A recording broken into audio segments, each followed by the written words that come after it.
තෙරුවන් සරණයි අයිබෝවන්. ධර්මාචාර්ය විභාග පන්තිය තුන්වෙනි දවස විදිහට අපි කතා කරන්නේ අභිධර්මය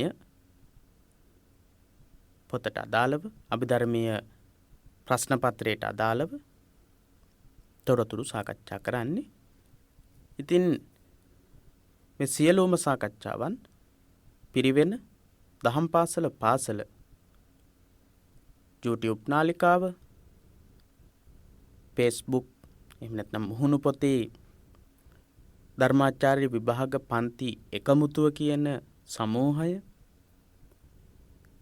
පිරිවෙන දහම් පාසල අපේ මුහුණු පොතේ පිටුවක් තියෙනවා, පේජ් එකක්.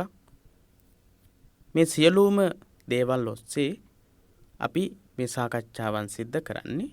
අද දවසේදී ගොඩක් වැදගත් වෙන කරුණු ඔබත් සමග සාකච්ඡා කරන්නට අදහස් කරනවා. අභිධර්මය පොතේ පළවෙනි පරිච්ඡේදයේ තොරතුරු පසුගිය ප්‍රශ්න පත්‍රවලට අදාළව ප්‍රශ්න පත්‍රවල තියෙන ආකාරයට අපි කතා කරන්නට සූදානම් වෙනවා. අපි පළවෙනියටම බලමු 2017 අවුරුද්දේ කොහොමද ප්‍රශ්න පත්‍රය ලැබිලා තියෙන්නේ, ප්‍රශ්න කොහොමද නිර්මාණය වෙලා තියෙන්නේ කියලා අධ්‍යයනය කරලා බලමු. බෞද්ධ ධර්මාචාර්ය විභාගයේ 2017 සහ 2018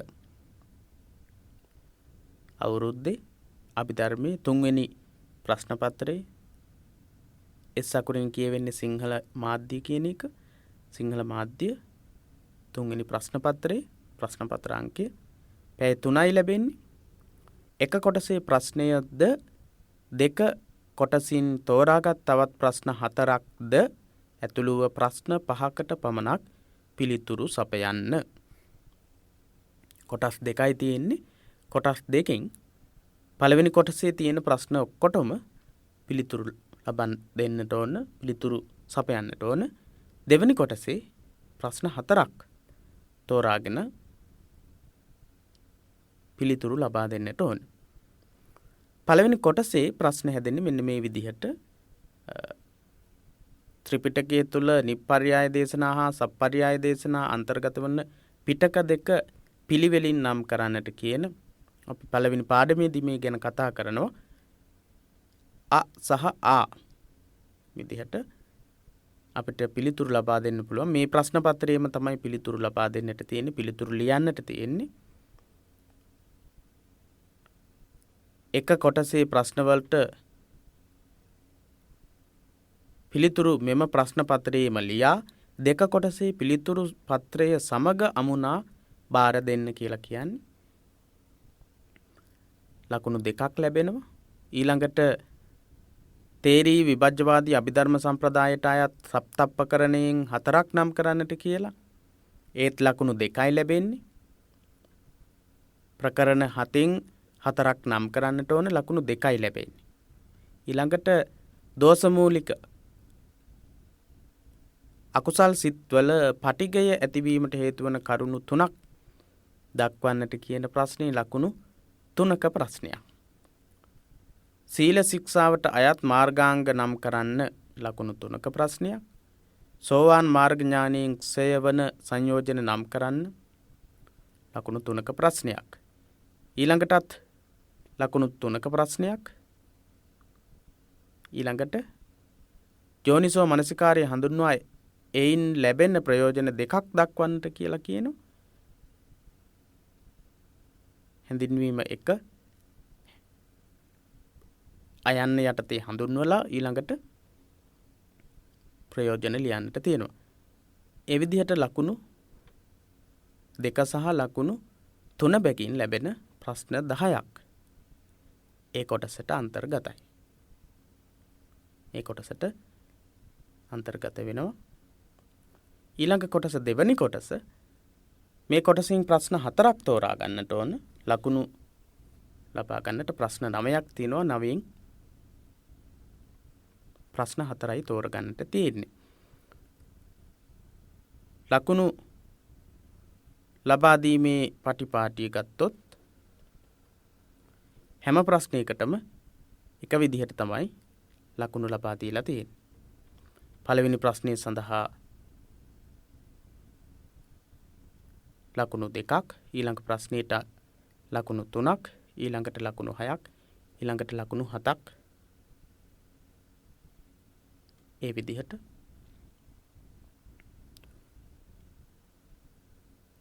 ලකුණු සම්පූර්ණම එක ප්‍රශ්නයකට ලැබෙන්නේ 10යි 18ක් ලැබෙනවා. ලකුණු 18යි ලැබෙන්නේ.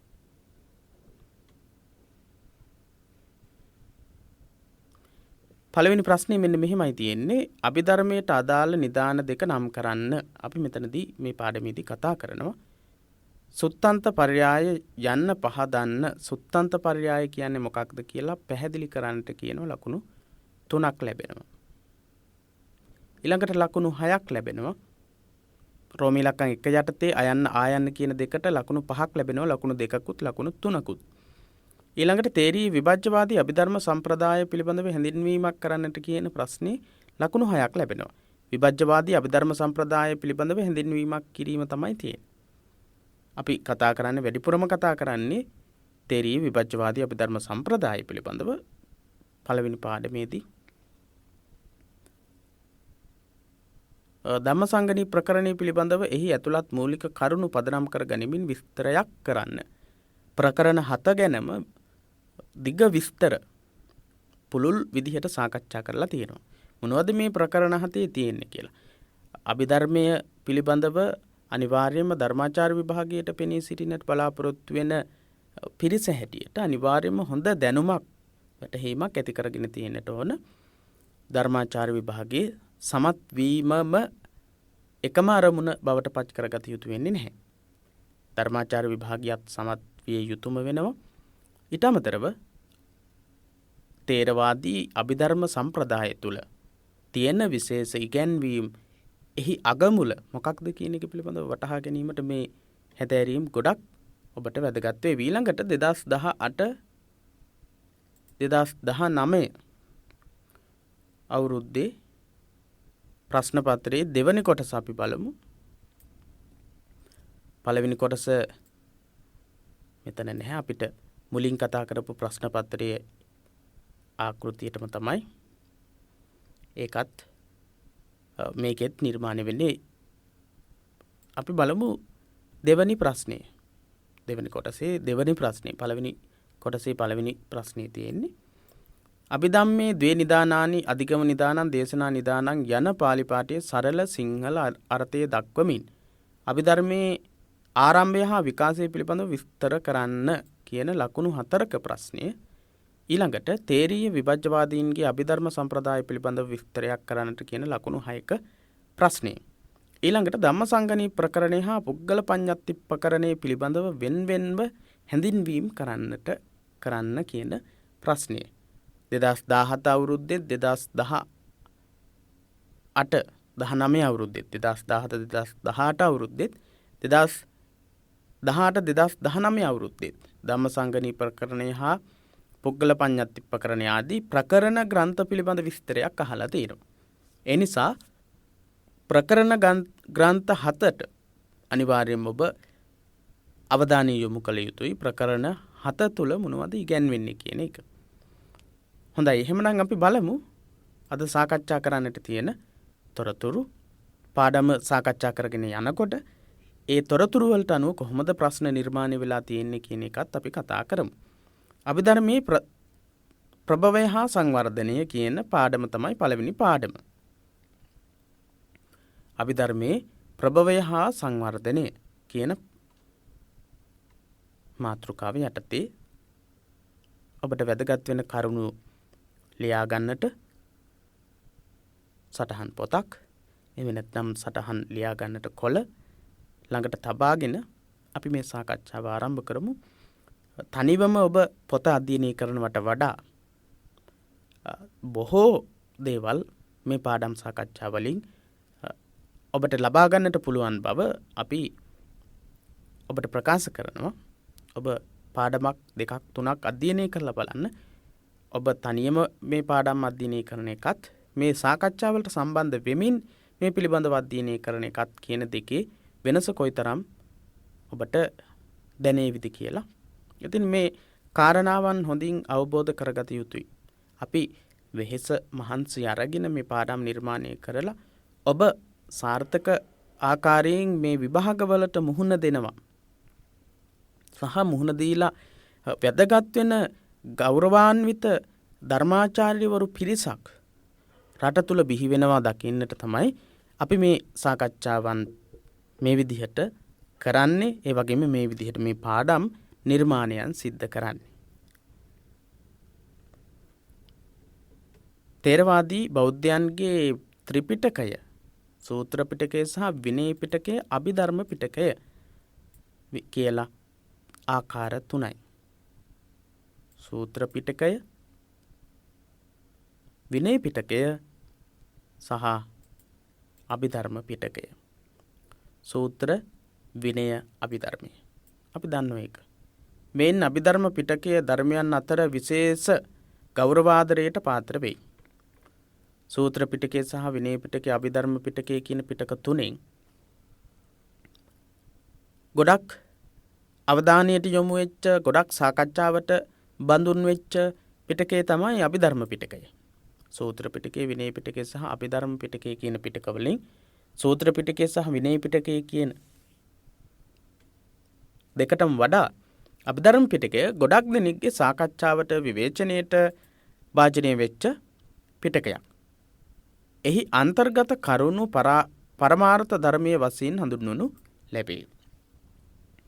සාමාන්‍ය පරමාර්ථ ධර්ම කියන නමින් තමයි හඳුන්වන්නේ අභිධර්ම පිටකයේ උගන්වලා තියෙන ඉගැන්වීම්. පරමාර්ථ ධර්ම කියලා.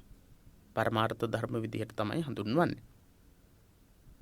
තේරවාදී බෞද්ධයන්ගේ පිළිගැනීම වන්නේ අභිධර්මය හැදෑරීම ධර්මයේ පිළිබඳ निराකූල අවබෝධය සඳහා අත්‍යවශ්‍ය බවයි. තේරවාදී බෞද්ධයෝ කල්පනා කරන්නේ අනිවාර්යයෙන්ම අභිධර්මය හදාරෙන එක, අභිධර්මය ඉගෙන ගන්න එක ධර්මයේ පිළිබඳව නිවැරදි මනාව අවබෝධයක් ඇති කරගන්න අනිවාර්යයෙන්ම සිදු කරගත යුතු දෙයක් හැටියට. ඊළඟට අපි බලමු මේ අභිධම්ම කියන වචනය විග්‍රහ වෙන ආකාරය. අභිධම්ම කියන වචනේ විග්‍රහ වෙන ආකාරයට අනුව කොහොමද මේකේ අර්ථය අපිට තේරුම් ගන්නට තියෙන්නේ කියලා. අභිධම්ම යන pāli වචනේ. අභිධම්ම කියන්නේ pāli වචනයක්. pāli භාෂාව, බුද්ධ භාෂාව, මාගධ භාෂාව කියලාත් කියනවා. ඉතින් මේ භාෂාවෙන් තමයි අභිධම්ම කියන එක යෙදෙන්නේ. අභිධර්මය කියලා කියන්නේ සංස්කෘත භාෂාව. අභිධම්ම කියලා කියන්නේ අටුවාචාර්යන් වහන්සේ ප්‍රකාශ කර ඇත්තේ. අභිධම්ම කියන එක අටුවාචාර්යන් වහන්සේ. අට කතා රචනා කරපු බුද්ධඝෝෂ හාමුදුරුවෝ වගේ අටුවාචාර්යන් වහන්සේලා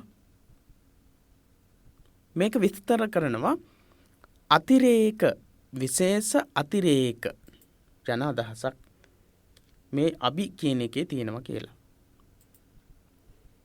අභි කියන එකේ ධම්ම කියන එකට අභි කියන එක තමයි එකතු වෙලා තියෙන්නේ. එතකොට තමයි අභිධම්ම කියන එක හැදෙන්නේ.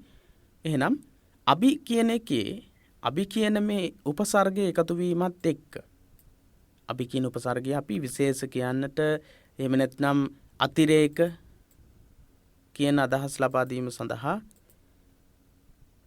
යොදා ගන්නවා. විශේෂ කියන අර්ථය සහ අතිරේක කියන අදහස තමයි අභි කියන එකත් එක්ක එකතු වෙන අර්ථය වෙන්නේ. එහෙනම් විශේෂ වූ ධර්මයේ, අතිරේක වූ ධර්මයේ කියන අදහසින් තමයි අභි කියන අභිධර්මයේ කියන එක යෙදලා තියෙන්නේ. කේනට්ඨේන අභිධම්මෝ, කුමන අර්ථයෙන් අභිධර්මයේ නම් වන්නේද? කේනට්ඨේන අභිධම්මෝ, කේනට්ඨේන කුමන අර්ථයෙන්, මොන අර්ථයකින්, මොන තේරුමක් සහිතවද මේක අභිධර්මයේ කියලා කියන්නේ මේ අටුවාචාර්යින් වහන්සේලා අභිධර්මයේ කියන එක විග්‍රහ කරන විදිහ.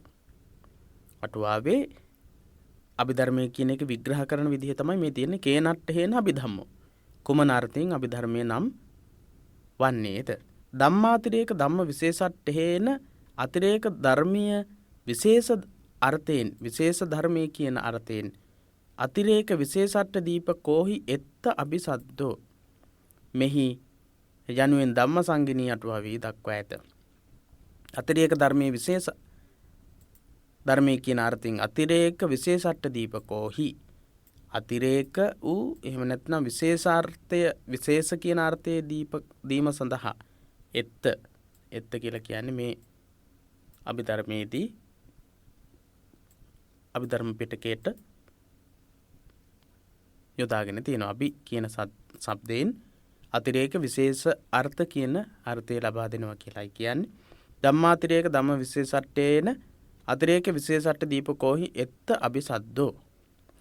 අභි කියන සද්දේ අභි શબ્දේ එහෙම නැත්නම් අභිධර්මයේ කියන එක අභිධර්මයේ කියලා හඳුන්වන්නේ ඇයි කියලායි අපි එතනදී ඉගෙන ගන්නෙ.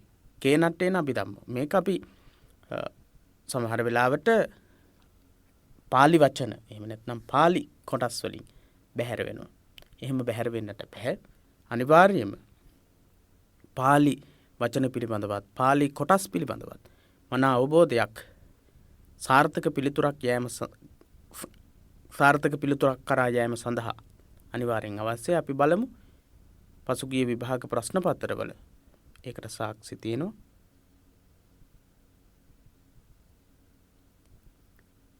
ඒකට සාක්ෂි අපිට ලබා ගන්නට පුළුවන්කම තියෙනවා. 2018 2019 අවුරුද්දේ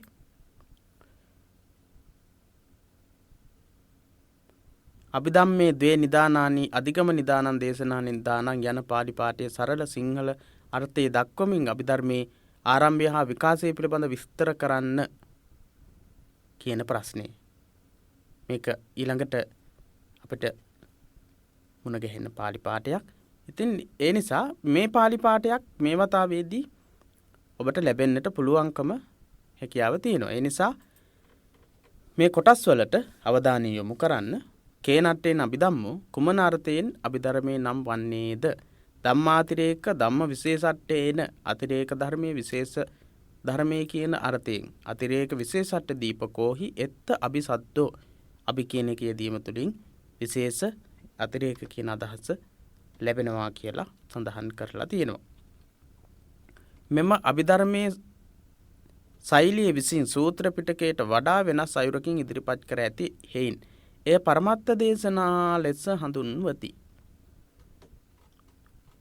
මෙම අභිධර්මයේ ශෛලිය විසින් දේශනා කරලා තියෙන ශෛලිය ගත්තම සූත්‍ර පිටකයේ ධර්මයේ ඉදිරිපත් කරලා තියෙන ශෛලියට වඩා වෙනස් ආකාරයකින් පරමාර්ථ වශයෙන් සාමාන්‍ය සම්මුති ලෝකයේ සම්මුති ආකාරයෙන් දේශනා කරලා තියෙන ක්‍රමයට වඩා වෙනස් ආකාරයකින් තමයි විග්‍රහය කරලා තියෙන. සම්මුති සහ පරමාර්ථ දේශනාවන් කියන එකේ වෙනස අපිට ඉදිරියේදී තවත් හොඳින් තේරුම් ගන්නට පුළුවන්කම තියෙනවා. ඉතින් සම්මුති අපි උදාහරණයක් ගත්තොත් එහෙම අනේපිඬු සිටුතුමා කිව්වම සම්මුතියක් විදිහට ඉන්දියාවේ සිටුවරුන්ගේ නාමාවලියේ හිටපු සිටුවරේ. බුදුරජාණන් වහන්සේ මේක අභිධර්මයට අනුව විග්‍රහ කළා නම් අනේපිඬු සිටුතුමා විග්‍රහ කළා නම් ඊට වඩා වෙනස් වෙනවා. පරමාර්ථ වශයෙන් තමයි විග්‍රහ කරන්නේ. සම්මුති කියලා කියන්නේ සාමාන්‍ය ලෝක සම්මුතියට අනුව විග්‍රහ කිරීම, විවරණය කිරීම, කරුණු ගෙනහැර දැක්වීම. ඊළඟට අපි බලමු සූත්‍ර පිටකය හඳුන්වන්නේ වෝහාර දේශනා වශයෙනි. වෝහාර දේශනා විදිහට හඳුන්වනවා. අපි ප්‍රශ්න පත්‍රයට නැවතත් අවධානය යොමු කරලා බලමු. ත්‍රිපිටකය තුළ නිප්පර්යාය දේශනා හා සප්පර්යාය දේශනා අන්තර්ගත වන පිටක දෙක පිළිවෙලින් නම් කරන්න. ත්‍රිපිටකය තුළ නිප්පර්යාය දේශනා හා සප්පර්යාය දේශනා අන්තර්ගත වන පිටක දෙක පිළිවෙලින් නම් කරන්නට කියන ප්‍රශ්නයක් ලැබිලා තියෙනවා. ඒ නිසා අනිවාර්යයෙන්ම මේ විදිහේ විග්‍රහවලට අවධානය යොමු කරමින් පාඩම් වලට අවධානය යොමු කරන්නට ඕන. පරමත්ත දේශනා ලෙස හඳුන්වති. මෙම අභිධර්මයේ ශෛලිය විසින් සූත්‍ර පිටකයට වඩා වෙනස් අයුරකින් ඉදිරිපත් කර ඇති හේයින් එය පරමත්ත දේශනා ලෙස හඳුන්වති. සූත්‍ර පිටකය හඳුන්වන්නේ වෝහාර දේශනා වශයෙනි. අභිධර්ම දේශනා ක්‍රමය අභිධම්ම පර්යාය වශයෙන්ද සූත්‍ර දේශනා ක්‍රමය සුත්ත පර්යාය වශයෙන්ද හඳුන්වනු ලැබේ. අභිධර්ම දේශනා ක්‍රමය අභිධර්ම පර්යාය විදිහට හඳුන්වනවා. සූත්‍ර දේශනා ක්‍රමය හඳුන්වන නම තමයි සුත්ත පර්යාය. සූත්‍ර දේශනා කරන ආකාරය. සූත්‍ර දේශනා කරන ක්‍රමය. අභිධර්මය දේශනා කරන ක්‍රමය සංග්‍රහ කරන ක්‍රමය අභිධම්ම පර්යාය. සූත්‍ර දේශනා ක්‍රමය සුත්ත පර්යාය කියලා කියනවා. සූත්‍ර පිටකයේදී උපමා උපමේය ගැලපීම් හා කතාපුවත් මගින් කරුණු පැහැදිලි කිරීම වැනි ජනකාන්ත sannivedana මාර්ග උපයෝගී කර ගැනේ. සූත්‍ර පිටකයේදී උපමා පාවිච්චි කරනවා. උපමේය ගලපනවා. අපි ඊයේ දවසේදී ඉගෙන ගත්තා නිවාප සූත්‍රයේ. නිවාප සූත්‍රයේට ශ්‍රමණ බ්‍රාහ්මණ කණ්ඩායම් උපමා කරලා දේශනා කරපු ශ්‍රමණ කණ්ඩායම් 4ක් නිවාප සූත්‍රයේ මජ්ක්‍ධිම නිකායේ නිවාප සූත්‍රයේ තියෙනවා කියලා. එතකොට සූත්‍ර පිටකයේ ඒ වගේ උපමා උපමේය ගලපලා කතාපුවත් සම්බන්ධ කරලා දේශනා කරපු ගොඩාක් ඉගැන්වීම් ජනකාන්ත sannivedana මාර්ග තියෙනවා. ජනකාන්ත වූ sannivedana මාර්ග තියෙනවා කියන්නේ මිනිස්සුන්ට ධර්මය අවබෝධ කරවීම සඳහා බුදුරජාණන් වහන්සේ විවිධ ක්‍රමවේද විවිධ ක්‍රමයන් පාවිච්චි කරලා තියෙනවා. අභිධර්මයේදී එබඳු ක්‍රම වෙනුවට හුදු ශාස්ත්‍රීය හා නිශ්චිත විලාසයෙන් පාරිභාෂික පද භාවිත කර කරුණු ඉදිරිපත් කරනු ලැබේ. අභිධර්මයේදී මොකද වෙන්නේ? අභිධර්මයේදී ඒ වගේ ජනකාන්ත වූ sannivedana ක්‍රම පාවිච්චි කරන්නේ නැහැ. පාවිච්චි කරන්නේ නිශ්චිත විලාසයක්. ශාස්ත්‍රීය සහ නිශ්චිත විලාසයක්. ශාස්ත්‍රීය සහ නිශ්චිත විලාසයක් ගන්නවා අභිධර්මයේ විග්‍රහ කරන ආකාරය.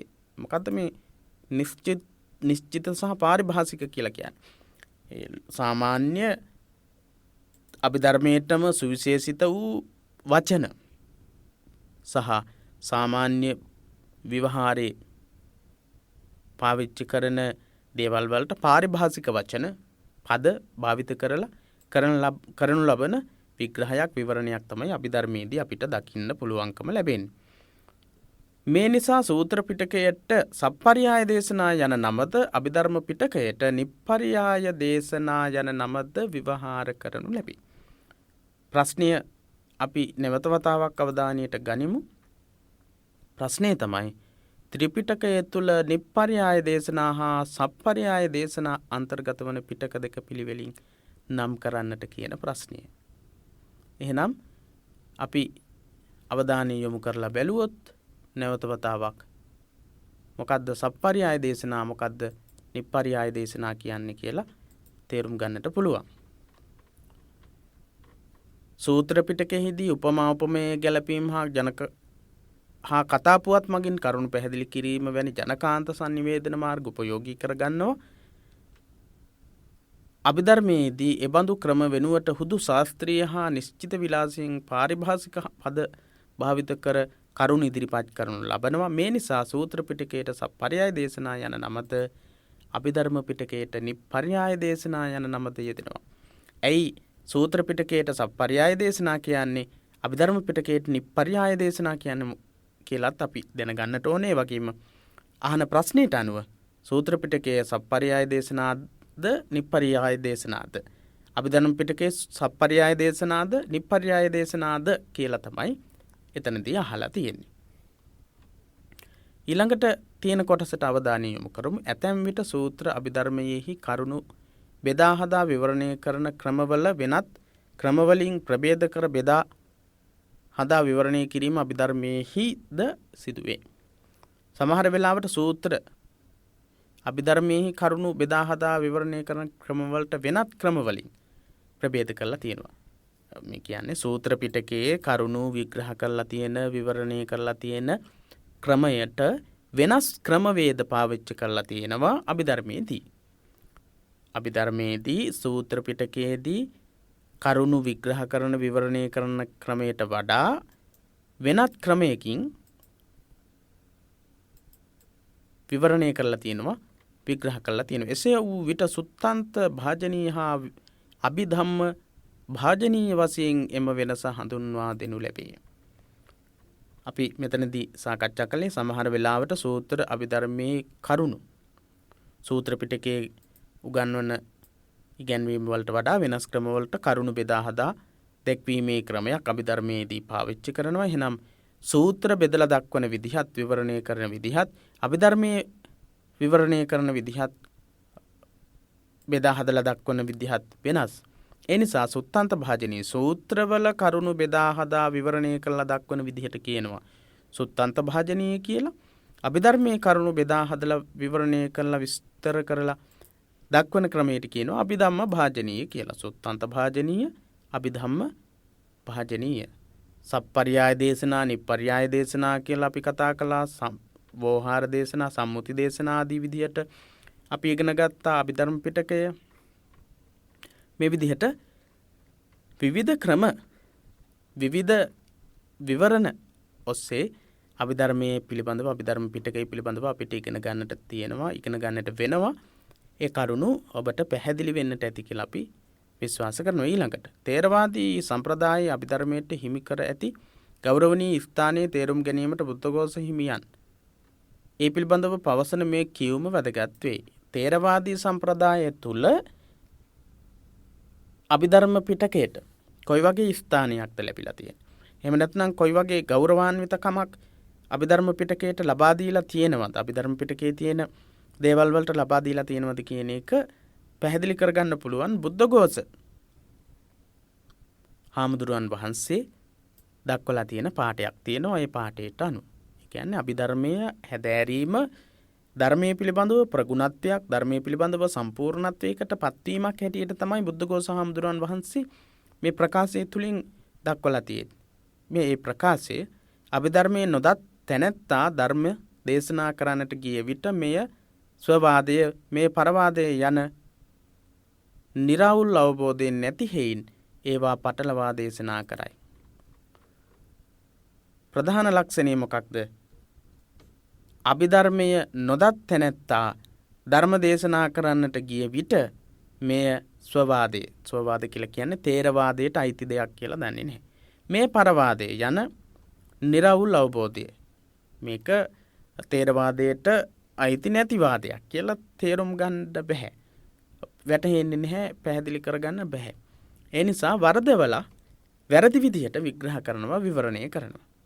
අභිධර්මයේ නොදත් තැනැත්තා ධර්ම දේශනා කරන්න ගියාට පස්සේ මේක ථේරවාදයට අයිති දෙයක්, මේක ථේරවාදයට අයිති නොවන දෙයක්, ථේරවාදී සම්ප්‍රදායට ථේරවාදී ඉගැන්වීම් වලට ගැලපෙන්නේ නැති එකක් කියලා පැහැදිලි කරගන්නට තේරුම් ගන්නට බැරිකම නිසා පටලවලා දේශනා කරනවා.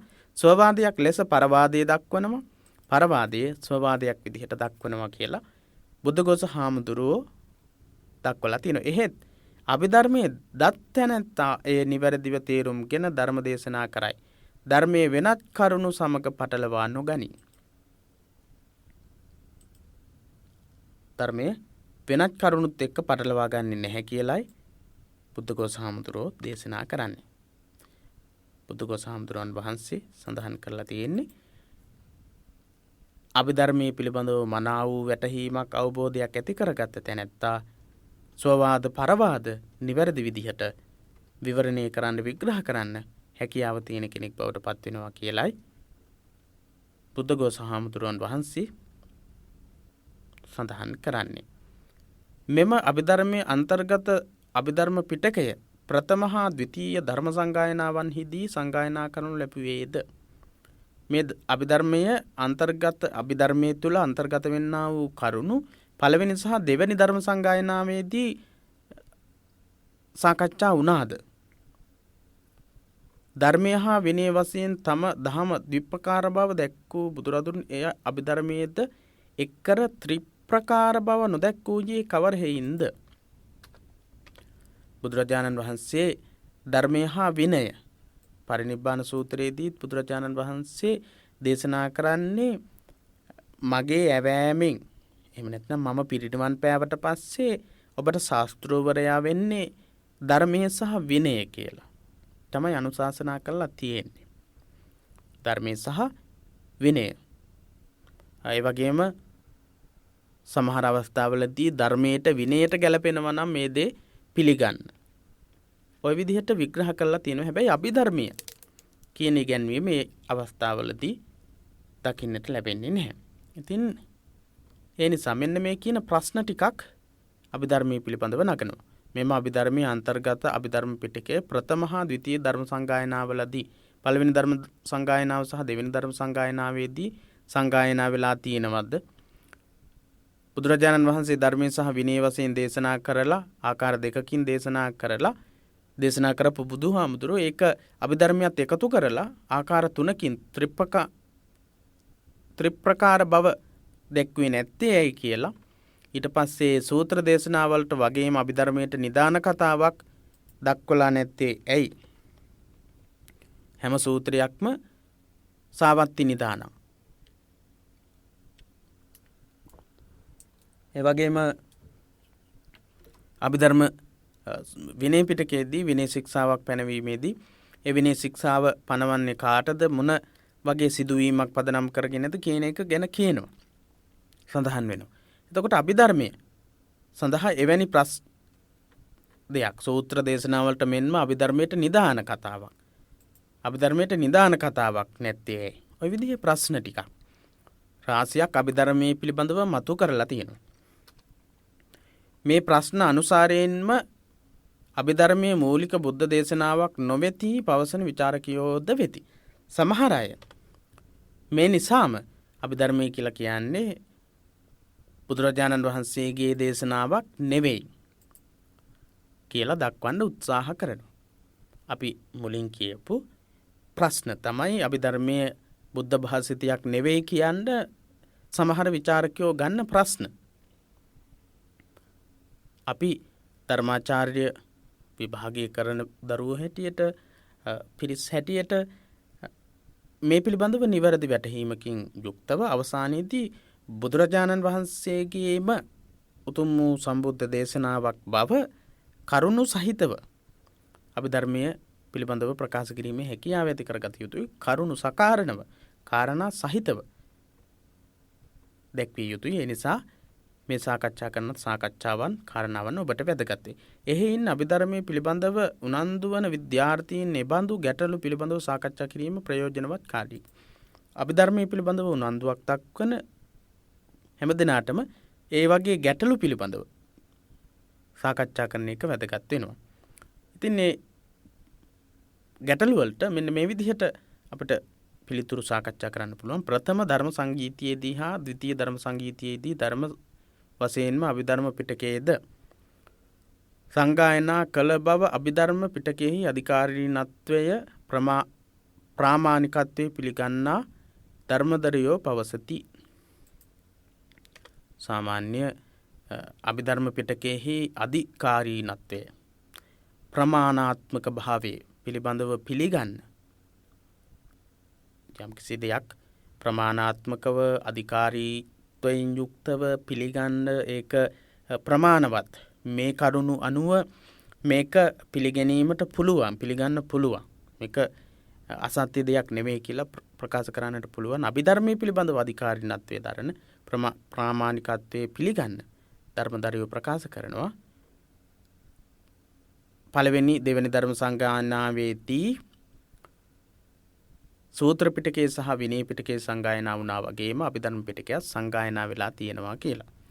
එමෙන්ම බුද්ධ කාලයේ අභිධර්මයේ පැවති බව සනාථ කරනු සඳහා බුද්ධ කාලීන භික්ෂුන් වහන්සේලා අභිධර්මයේ හා අභිධර්ම කතා සහ අභිවිනය කතා නම් වූ සාකච්ඡා දෙවර්ගයක යෙදුණු බව ප්‍රකට කරන සටහන් ගෙන හැරපානු ලැබේ.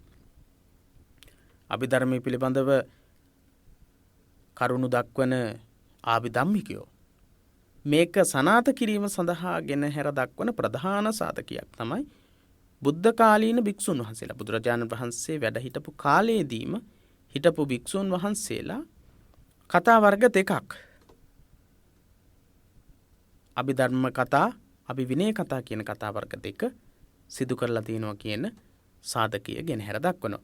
එම කතා අභිධර්ම පිටකය පිළිබඳ කතාද නැතහොත් අභිධර්මය හා විනය පිළිබඳව ගැඹුරු මට්ටමින් කරන සාකච්ඡාද යනු පැහැදිලි නැත. මේවා සාමාන්‍ය අභිධර්ම පිටකය පිළිබඳව කතා කරන එකද එහෙම නැත්නම් ධර්මයේ සහ විනය පිළිබඳව ගැඹුරින් සාකච්ඡා කිරීමක්ද කියන එක පිළිබඳව පැහැදිලි සාධකයක් නැහැ. ඒ වුණත් අභිධම්ම කතා සහ අභිවිනය කතා කියලා සාකච්ඡාවන් විශේෂයක් බුද්ධ කාලයේදීම තිබිලා තියෙනවා. අභිධර්ම නිදානයක් නොමැතිකම අභිධර්මයට නිදානයක් නොමැතිකම පිළිබඳව ගැටලුව තේරවාදී අටුවාචාර්යවරුන්ගේ සැලකිල්ලට භාජනය වූවකි. අභිධර්ම නිධානයක් අභිධර්ම පිටකයට නිධානයක් නැතිකම ගැන අට්ඨකථාචාරීන් වහන්සේලා අටුවාචාරීන් වහන්සේලා අවධානය යොමු කරලා තියෙනවා.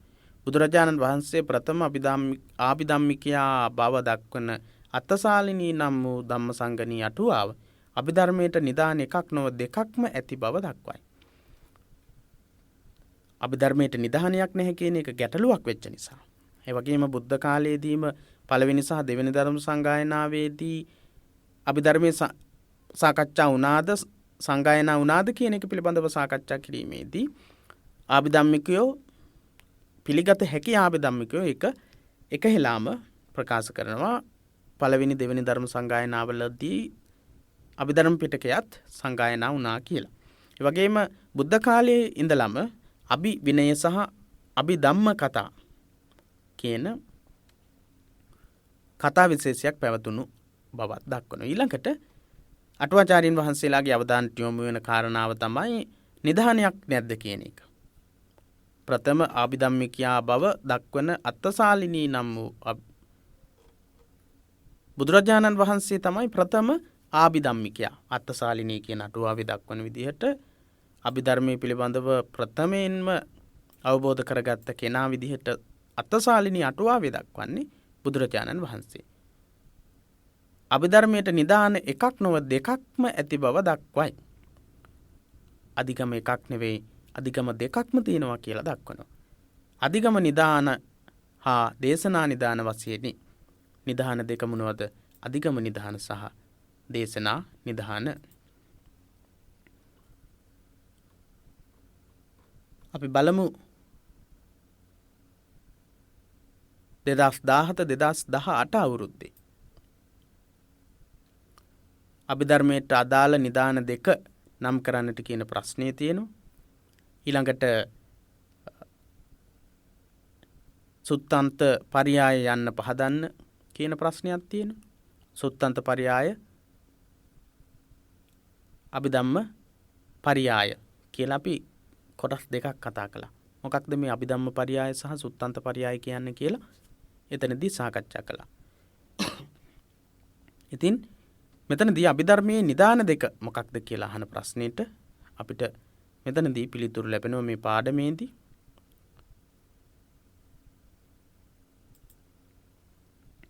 අධිගම නිදාන හා දේශනා නිදාන. ඊට පස්සේ අපි ආයත් ප්‍රශ්න පත්‍රයට අවධානය යොමු කරමු. අභිධම්මේ ද්වේ නිදානානි අධිගම නිදානං දේශනා නිදානං යන පාලි පාඨයේ සරල සිංහල අර්ථය දක්වමින් අභිධර්මයේ ආරම්භය හා විකාශය පිළිබඳව විස්තර කරන්න කියන ප්‍රශ්නේ.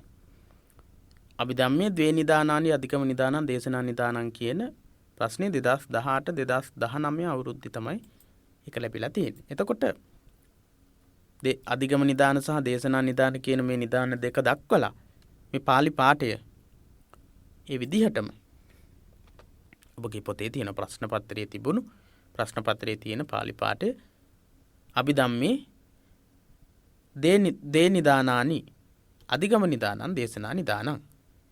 අභිධම්මේ අභිධර්මයේහි දේ නිදානානි නිදාන දෙකකි. අධිගම නිදානං දේශනා නිදානං අධිගම නිදානයේ දේශනා නිදානයේ විදිහට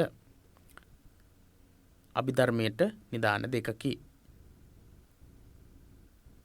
අධිගම නිදාන සහ දේශනා නිදාන. අභිධර්මයේහි නිදාන දෙකකි. ඒකේ තේරුම ලියන්නට කියලා කියනවා. හොඳයි, ඊළඟට බලමු බුද්ධත්වයේ පිළිබඳව ප්‍රනිධාන අවස්ථාවේම අභිධර්මයේ පිළිබඳ මූලික ආරම්භය සටහන් වන බවත්. ප්‍රනිධාන අවස්ථාව කියලා කියන්නේ ප්‍රනිධාන කියන වචනය ඔබට ඒ තරම්ම හුරු වචනයක් නෙවෙයි. ප්‍රනිධාන අවස්ථාව කියන එක අපිට තේරෙන විදිහට ඒ සඳහා වචනයක් යොදාගත්තොත් විවරණ ලබා ගන්න අවස්ථාව කියන එක.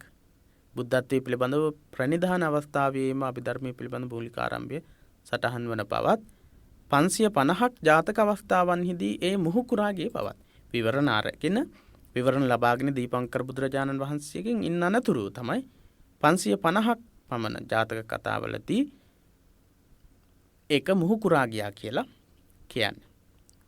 ඊළඟට බෝධි මූලයේදී බුදුවන අවස්ථාවේදීම සාක්ෂාත් කරගත් බවත්. මේ අභිධර්මයේ සාක්ෂාත් කරගන්නවා බුද්ධත්වයට පත් වෙලා ඒ බුද්ධත්වයට පත් වෙන බෝධි මූලයේ ඉඳලා. අනතුරුව රතනගරයෙහි වැඩවසමින් බුදුරදුන් එය විමර්ශනය කළ බවත්. 4 වෙනි සතියේ සිද්ධ වෙච්ච විශේෂ කාරණයක් තමයි රුවන් කුටිය තුල වැඩ ඉඳගෙන අභිධර්මයේ මෙනෙහි කිරීම කියලා අපි පුංචි කාලේ ඉගෙනගෙන තියෙනවා. රතනගරයෙහිදී අභිධර්මයේ මෙනෙහි කිරීම කියන සඳහන. එතකොට අවස්ථා කිහිපයකදී බුදුරජාණන් වහන්සේ ප්‍රථම අභිධම්මිකයා විදිහට අභිධර්මයට නිදාන දෙකක් දක්වලා ඊළඟට ප්‍රථම අභිධම්මිකයා විදිහට බුදුරජාණන් වහන්සේව දක්වලා අත්තසාලිනී අටුවාවේ දැක්වෙන විස්තර බුද්ධත්වයේ පිළිබඳව විවරණ ලබා ගන්න අවස්ථාවේදීම අභිධර්මය ආරම්භ වුණා. 550ක් පමණ ජාතක කතා. එහෙම නැත්නම් බෝධිසත්වයන් වහන්සේ සංසාරයේ තුල එක එක ආත්ම භාවවලදී ලබා ගත්තා වූ ආත්ම භාවවලදී අභිධර්මියත් මුහුකුරා ගියපු බවත් බෝධි මූලයේදී එහෙම නැත්නම් බුද්ධත්වයට පත් වෙන අවස්ථාවේදී මේ අභිධර්මියත් සාක්ෂාත් කරගත්තා. අභිධර්මියත් අවබෝධ කරගත්තා කියන සඳහනත් ඊට පස්සේ රුවන් කුටිය තුල වැඩ ඉඳිමින් 4 වෙනි සතියේදී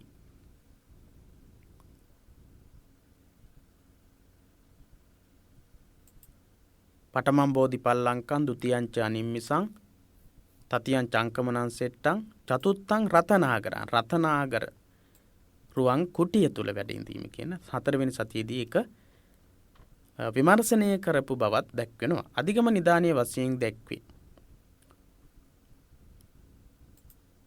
අධිගම නිදානයේ වශයෙන් දැක්වෙන්නේ මොකක්ද? එතකොට අධිගම නිදාන සහ දේශනා නිදාන කියලා දෙකක් නිදාන දෙකක් කතා කළා. ඊට පස්සේ අධිගම නිදානයට අයිති වෙනවා විවරණ ලබාගත් මොහොතේ අභිධර්මය ආරම්භ වුණා. 550ක් ජාතක අවස්ථාවලදී ඒක මුහුකුරා ගියා. බෝධි මූලයේදී ඒක අවබෝධ කරගත්තා. රුවන් කුටියේදී ඒක විමර්ශනය කිරීම දක්වා අධිගම නිදානයේ විදිහට තමයි දක්වන්නේ. දේශනා නිදානය කියලා කියන්නේ මෙම අභිධර්මයේ බුදුරදුන් විසින්ම තාවතින්ස දේවලෝකයේදී තම මවව සිටි මාතෘ දිව්‍ය රාජානන් ප්‍රමුඛ දෙවි දේවතාවන්ට චතුරෝග තරණය කාමෝග භවෝග දිට්ඨියෝග සහ අවිජ්ජාෝග කියන ඕග 4 මේ ඕග 4 නැති කිරීම සඳහා දුරු කිරීම සඳහා තමන්ගේ මාතෘ දිව්‍ය පුත්‍රයා සහිත තාවතින්ස දිව්‍ය ලෝකයේදී මාතෘ දිව්‍ය රාජ්‍ය ප්‍රමුඛ දෙවි දේවතාවන්ට චතුරෝග තරණය පිණිස උපකාර වෙනු පිණිස දේශනා කළා කියලා තමයි සඳහන් වෙන්නේ දේශනා නිදානයේදී. දෙවියන්ට පසු එම අභිධර්මයේ භාග්‍යවතුන් වහන්සේ විසින් සාරිපුත්ත මහරහතන් වහන්සේට දේශනා කරන ලදුව උන්වහන්සේගේ ශිෂ්‍ය ශිෂ්‍ය ඊළඟට ඒ ශිෂ්‍යයන්ගේ ශිෂ්‍යයෝ ඒ විදිහට උන්වහන්සේලා පවත්වාගෙන යනවා. පළවෙනියටම අභිධර්මයේ දේශනා කරන්නේ දේශනා නිදානයේදී මාතෘ දිව්‍ය රාජයා ප්‍රමුඛ දේවතාවෝ පිරිසකට. මාතෘ දිව්‍ය රාජයාට අභිධර්මයේ දේශනා කිරීම සඳහා තමයි බුදුරජාණන් වහන්සේ දිව්‍ය ලෝකයට වැඩියේ කියලා 7 වෙනි වස් කාලයේදී දිව්‍ය ලෝකයට වැඩම කළේ කියලා අපි අහලා තියෙනවා. එහෙනම් ඒ අවස්ථාවේදී තමයි අභිධර්මයේ දේශනා කරන්නේ. නැවත වතාවක් මනුස්ස ලෝකයට වැඩම කරලා බුදුරජාණන් වහන්සේ මේ ධර්මයේ සරියුත් හාමුදුරුවන්ට දේශනා කරනවා. සරියුත් හාමුදුරුවන් වහන්සේ තමයි මහා සංඝරත්නයට එහෙම නැත්නම් හාමුදුරුවරුන්ට දේශනා කරන්නේ. ඒ හාමුදුරුවරුන්ට සාරිපුත්ත හාමුදුරුවන් වහන්සේගේ ශිෂ්‍යානුශිෂ්‍ය හාමුදුරුවරුන්ට දේශනා කරනවා. ඊට පස්සේ මේ දේශනාව වද්දජී, සෝබිත, පියජාලී, පියදස්සී, කෝසිය පුත්ත, සික්කව, සන්දේහ, මොග්ගලී පුත්ත. මොග්ගලී පුත්ත කියලා කියන්නේ මිහිඳු මහරහතන් වහන්සේගේ ගුරු හාමුදුරුව, විසුදත්ත, ධම්මීය, දාසක, සෝනක, රේවත කියන හිමිවරුන් හාමුදුරුවරු පිළිවෙලින් ප්‍රවර්තනය කියන්නේ පවත්වාගෙන ආවා කියලා සඳහන් කරනවා. පරම්පරානුඥාත අභිධර්මයේ මහින්ද මහරහතන් වහන්සේ විසින් ශ්‍රී ලංකාවට ගෙනෙන ලදී. ඒ විදිහට මේ තමයි අභිධර්මයේ පවත්වාගෙන ආපු පරම්පරාව. පද්දජි හාමුදුරුවෝ, සෝබිත හාමුදුරුවෝ, පියජාලි හාමුදුරුවෝ, පියදස්සේ හාමුදුරුවෝ, කෝසිය පුත්ත හාමුදුරුවෝ, සික්කව හාමුදුරුවෝ, සන්දේහ හාමුදුරුවෝ, මොග්ගලී පුත්ත, තිස්ස හාමුදුරුවෝ, විසුදත්ත හාමුදුරුවෝ, ධම්මිය හාමුදුරුවෝ, දාසක හාමුදුරුවෝ, සෝනක හාමුදුරුවෝ, රේවත හාමුදුරුවෝ කියන මේ හාමුදුරුවරු එහෙනම් මේ හාමුදුරුවරුන්ගෙන් මොග්ගලී පුත්ත තිස්ස හාමුදුරුවන් වහන්සේගේ ශිෂ්‍ය රත්නයක් වෙන මහින්ද මහරහතන් වහන්සේ තමයි ශ්‍රී ලංකාවට අරගෙන එන්නේ. මේ උතුම් වූ අභිධර්මය. එහෙනම් අභිධර්ම පිටකය සම්බන්ධව මතුවලා තියෙන ගැටලු සහ අභිධර්ම පිටකය බුද්ධ භාෂිතයක් සඳහා බුද්ධ භාෂිතයක් කියලා ප්‍රකාශ කිරීම සඳහා අවශ්‍ය කරන වටපිටාව, අට කතාවල විචාරකීන්ගේ අදහස්, ඒ වගේ මේ අභිධර්මයේ පිළිබඳව මතුවෙන්නට පුළුවන් ගැටලු, මතුවලා තියෙන ගැටලු, සාකච්ඡාවට බඳුන් වෙලා තියෙන ගැටලු, මේ හැම දෙයක්ම ප්‍රශ්න පත්‍රවලට යොමු වෙලා තියෙන ආකාරයත් සමගින් අපි මේ සාකච්ඡාව සිදු කළේ. ඊළඟ දවසේදී ඊළඟ සතියේ සිකුරාදා දවසේදී අපි මේ පිළිබඳව අභිධර්මයේ පිළිබඳව සාකච්ඡා කරන්නට බලාපොරොත්තු වෙනවා. ඒ වගේම අපි සාකච්ඡා කරන්නට ඊළඟ දවසේ සෙනසුරාදා දවසෙත් රාත්‍රී 8:30 ඉඳලා 9:30 දක්වා අභිධර්මයේ පිළිබඳව සාකච්ඡා කිරීමට පාඩමක් පිළිබඳව සාකච්ඡා කිරීමට බලාපොරොත්තු වෙනවා. අපි සෙනසුරාදා දවසේදී සාකච්ඡා කරන්නේ බෞද්ධ ඉතිහාසය හා සංස්කෘතිය කියන ප්‍රශ්න පත්‍රයට පොතට අදාළ තොරතුරු අභිධර්මයේ පිළිබඳව සිකුරාදා දවසේ තමයි අපි සාකච්ඡා කරන්නේ. පිරිවෙන දහම් පාසල YouTube නාලිකාව, Facebook, එහෙම නැත්නම් මුහුණු පොතේ සමූහය, ඒ වගේම මුහුණු පොතේම පිටුව, පිරිවෙන දහම් පාසල පිටුව, මේ සියලුම සම්බන්ධතා ඔස්සේ ඔබට මේ අධ්‍යයන කටයුතු සිද්ධ කරන්නට, අත්වැලක් ලබා දෙන්නට, ප්‍රශ්නෝත්තර සාකච්ඡාවන් සිදු කරන්නට, පාඩම් සාකච්ඡාවන් සිදු කරන්නට අපි ක්‍රියා කරනවා. එහෙමනම් මේ පාඩම් හොඳින් අධ්‍යයනය කරලා විශිෂ්ට ආකාරයෙන් ධර්මාචාර්ය විභාගයේ සමත් වෙන්නට, හොඳ ධර්මාචාර්යවරයෙක් බවට පත් වෙන්නට, සුදුසුකම් සපුරන්නට යෙදුණු ධර්මාචාර්යවරයෙක් බවට පත් වෙන්නට, අවබෝධයෙන් යුක්ත ධර්මාචාර්යවරයෙක් බවට පත් වෙන්නට ඔබට මේ සාකච්ඡාවන් හේතු වෙන්නට ප්‍රාර්ථනා කරමින් අපි මේ පාඩමෙන් සමුගන්නවා. ඔබට තෙරුවන් සරණ ප්‍රාර්ථනා කරමි.